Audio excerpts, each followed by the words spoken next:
ती आमची रात्र नेमावर शहरामध्ये होती. त्या आश्रमात आम्ही थांबलो होतो. तर त्या आश्रमातील दृश्य आपल्याला थोडक्यात दाखवतो. इतर परिक्रमावासी पण कसे असतात आणि त्यांची सकाळची लगबग कशी असते ते आपण पाहू शकता.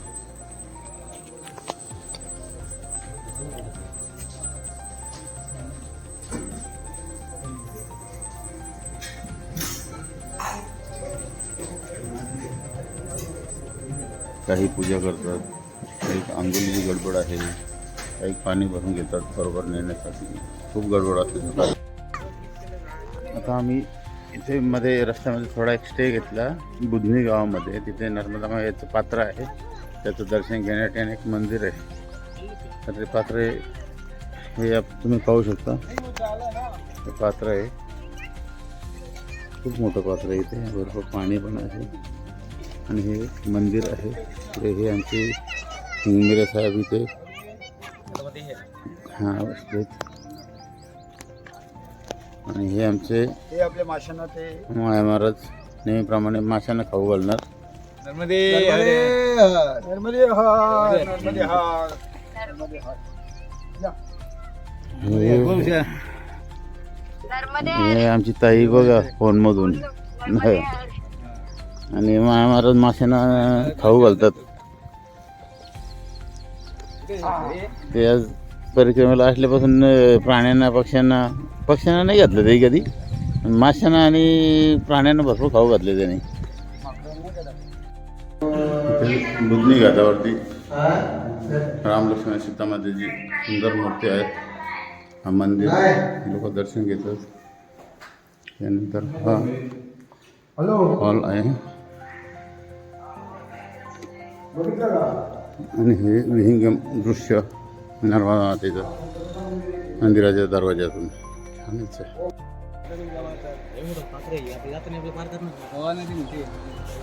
एक 1.5 किलोमीटरचं पात्र आहे.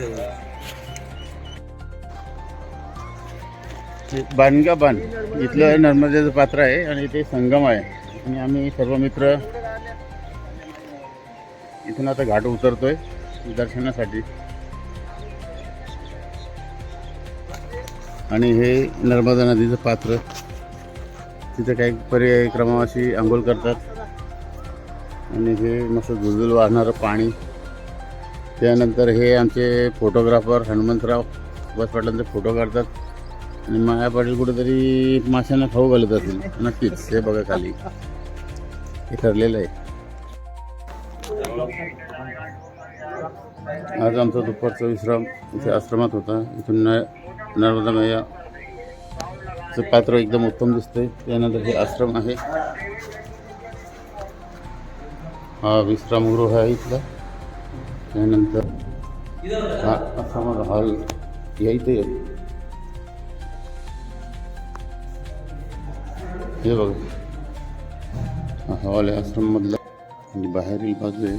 पलीकडच्या बाजूला भोजन वगैरे व्यवस्था आहे, बाथरूम आहेत. आणि ही समोरची बाजू आश्रमाची छान आहे, एकदम छान. आत्ता संध्याकाळचे 6:30 वाजल्यात. आम्ही बरहाकाला इथे पोचलो. पण येताना आमच्याबरोबर एक मोठी घटना झाली. माझी बॅग गाडीवरची ते पाटील विसरले. जवळजवळ 25-30 किलोमीटर अंतरावर विसरले. तर मी बोलत होतो त्यांना का जाऊया पुढे आपण, राहू दे बॅग राहिली तर. पण ते ऐकत नाही. एक स्थानिक माणसाला घेऊन बॅग शोधायला गेलेत आणि भेटेल इथे, कारण परिक्रमावासी यांचे वस्तू करून ठेवत नाही इथे. तर असं एक घटना घडली आमची. आणि आता आम्ही या आश्रमात आलो. इथे नर्मदा घाटाच्या शेजारी आहोत. नर्मदा मैया शेजारीच आहे. आणि आमचं एक असं चांगलं भाग्य आहे की आम्हाला दिवसातून 2-4 वेळेला असं दर्शन प्रत्येक वेळेला भेटलं आहे. म्हणजे आम्ही पैदल मार्ग घेऊनच आलो आणि त्याच्याबरोबरच आम्हाला प्रत्येक वेळेला नर्मदा माईचं दर्शन घडलं आहे आणि खूप छान वाटतं ते. तर हे दृश्य दाखवतो आपल्याला. हे घाट कुठं आहे ते. हे बघा, हे नवीन बांधकाम चालू आहे इथे. हे नवीन बांधकाम चालू आहे. त्याच्यानंतर हे नर्मदा माईचे दृश्य पहा, सुंदर. हे आमचे मित्र हिंगरे साहेब. त्यानंतर हे आपले माया पाटील महाराज.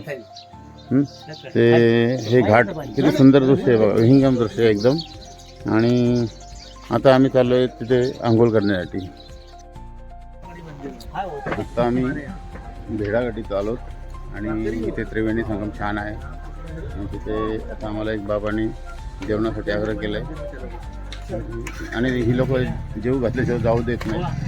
तर आम्ही इथे थांबलो ते आणि तुम्हाला त्रिवेणी संगम पण दाखवण्याचा प्रयत्न करतो. हे त्यांचं दुकान हे बाबा त्रिवेणी संगम.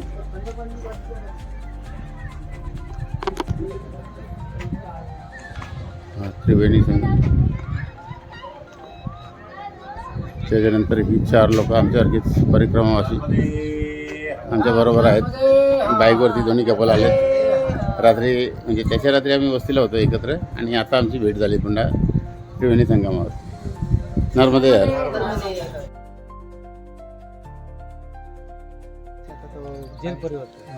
आता फायनली आम्ही अमरटेकला पोचलो आहे आणि आता गंगामायाचं उगमस्थान आहे तिथे आम्ही जात आहोत.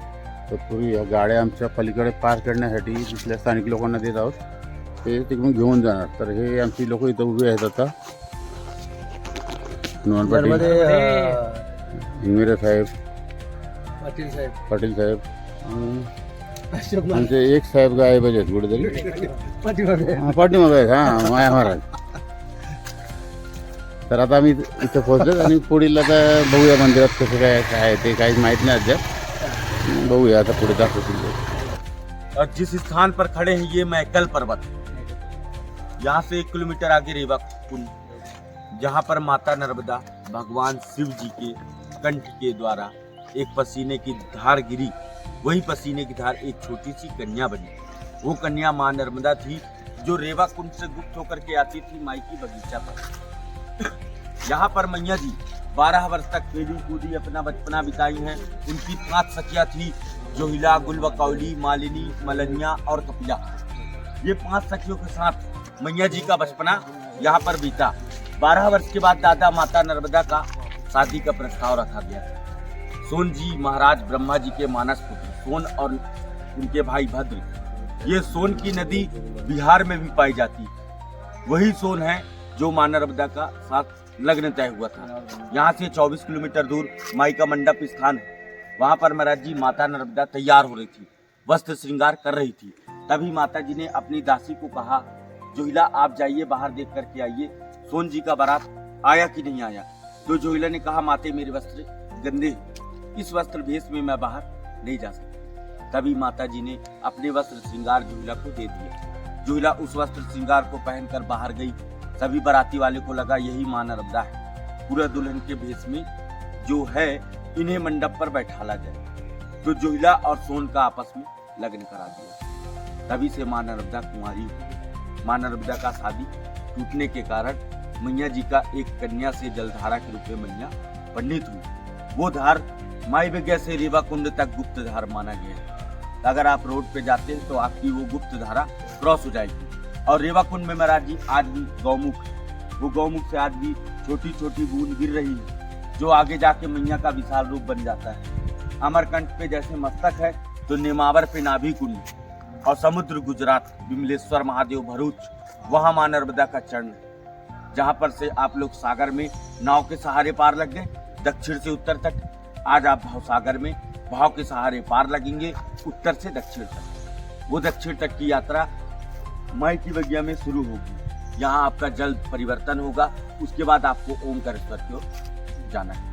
तो यहाँ पर से दादा तट परिवर्तन के दौरान मैया से यह प्रार्थना करना है, चप्पल जूता निकाल लीजिएगा और 2 मिनट मैया से यह प्रार्थना कर लीजिएगा कि मैया से, हे मातेश्वरी, हमारी परिक्रमा में हमसे कोई भूल त्रुटि अपराध गलतियाँ हो गई हो तो हमें क्षमा प्रदान करते हुए हमारी आगे की यात्रा को आपके आशीर्वाद से पूर्ण करना.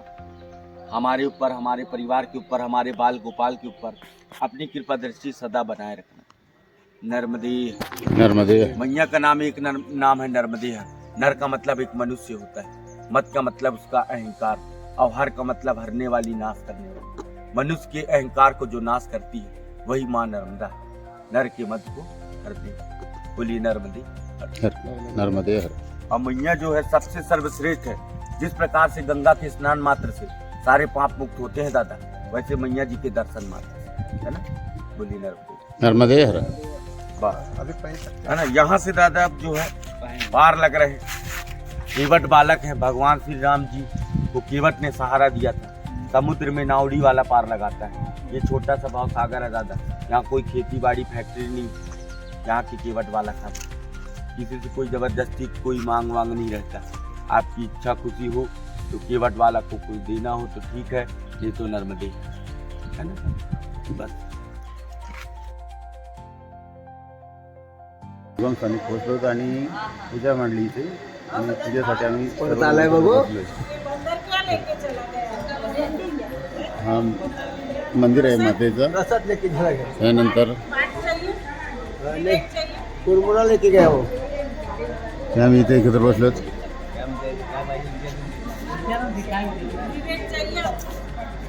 एक नर्मदे हर.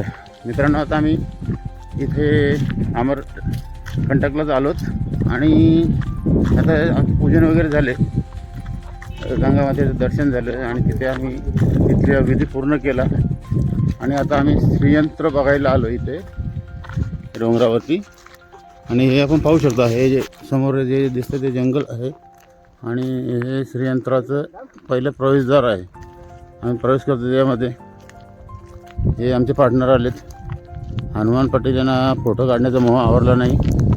फोटो काढतात. त्यानंतर महाराज आहेत आणि हिमगिरे सुद्धा तिकडून एक सेल्फी घेतात आणि मी त्यांचे फोटो काढतो फक्त. चला पुढे. श्रीमंत यंत्रामधील आतील भाग, इथे देवीची मूर्ती आहेत. नर्मदे हर. सुंदर मूर्ती आहेत. तर सध्या इथे या मंदिराचं काम प्रोग्रेसमध्ये आहे सध्या. पूर्ण नाही, आतल्या बाजूला जाऊ देत नाही. तर आम्ही इथूनच दर्शन घेऊन आता मागे फिरतोय आणि इथलं व्ह्यू खूप सुंदर आहे. झाडं आहेत आणि तिकडे गाड्या वगैरे आम्ही लावल्या, तिकडे पण खूप छान आहे. आणि कोणतरी आग लावलेली साफ करण्यासाठी. तर आम्ही आता इथून निघतोय पुढच्या प्रवासासाठी. हे आहे रेवाकुंड, नर्मदा मातेचे उगमस्थान आणि ही इथली मंदिरं. आम्ही दुसऱ्या मंदिरामध्ये जल सोडून आलो आणि आता इथून एका बाजूशी आम्ही दक्षिण तटावर जाणार आहोत. तर हे इथलं मंदिरं आहेत सर्व.